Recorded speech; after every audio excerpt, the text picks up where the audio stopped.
মাননীয় প্রধানমন্ত্রী আজকে উত্তরবঙ্গে কোচবিহারের জনসভা থেকে এমন কথা বলেছেন যে ভাবতে অবাক লাগে।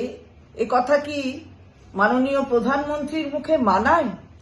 তিনি বলেছেন আমাদের পাপের ঘড়া পূর্ণ হয়ে গেছে এবং বাংলার নির্বাচনের পরে বেছে বেছে হিসেব নেবেন। মাননীয় প্রধানমন্ত্রী 2021-এর নির্বাচনের কথা মনে আছে তো? মাননীয় প্রধানমন্ত্রী 2024-এর সংসদের নির্বাচনের কথা মনে আছে তো? 21-এ বলেছিলেন 200 পার করবেন, 77-এ ঠেকে গেছিল।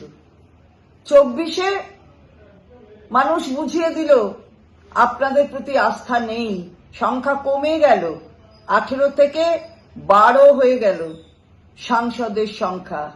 তাই প্রতিশোধের মানসিকতা।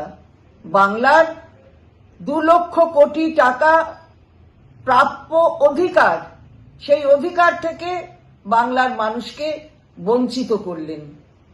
আসলে কি জানেন তো? বাংলার মানুষ জানে যে কারা তাদের পাশে আছে আর কারা তাদের পাশে নেই।